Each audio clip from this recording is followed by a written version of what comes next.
បាទជំរាបសួរពុកម៉ែបងប្អូនទាំងអស់គ្នាបាទពុកម៉ែបងប្អូនទាំងអស់គ្នាបានតាមដានបានជាក្រុមការងារយើងខ្ញុំកំពុងតែដំឡើងដំបូងឃ្លាំងនៅខាងក្រៅអ៊ីអន2នៅខាងក្រៅចេះជាអាយដាមជាតារាផ្នែក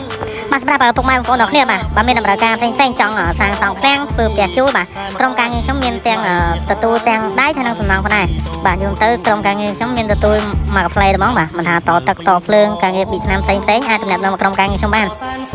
បាទសម្រាប់ពុកម៉ែបងប្អូនទាំងអស់គ្នាបាទធ្លាប់តាមដានវីដេអូខ្ញុំហើយអាចចូលមើលវីដេអូចាស់ៗហើយនឹងរូបភាពផ្សេងៗបាទក្រុមការងារខ្ញុំមានបទពិសោធន៍ធ្វើការងារបានច្រើនហើយនេះเพจយើងទំបង្កើតមួយរយៈកាលទេเพจមុនយើងខូចអស់ហើយ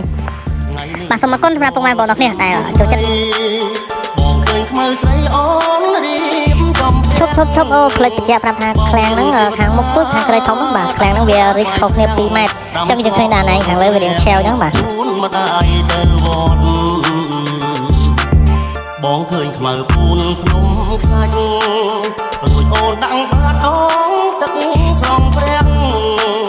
ជួនងាកឃើញបងញៀមសែនស្រងអូនខ្មៅតែឈ្មោះសាច់សូដូសំលៃ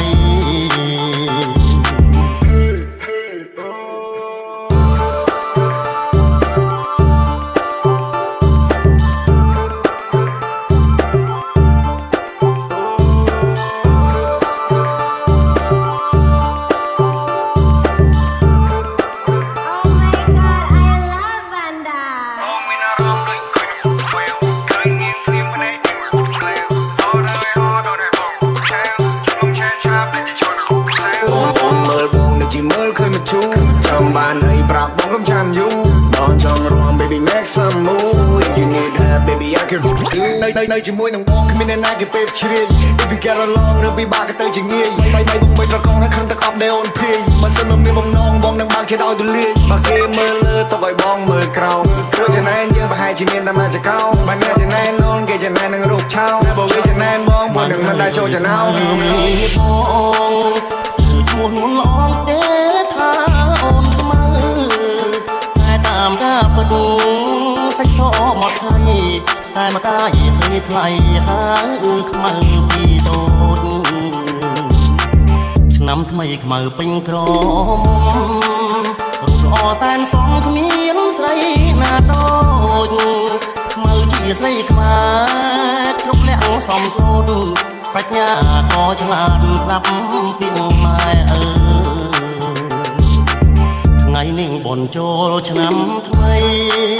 បងឃើញខ្មៅស្រីអូនរៀបកំពាំង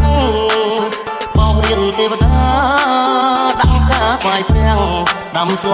រូតរាំងជូនម្ដាយទៅវត្ត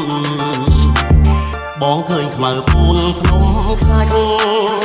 ចអូនដាក់បាតអងទឹកស្រងព្រាំងជួនងាកឃើញប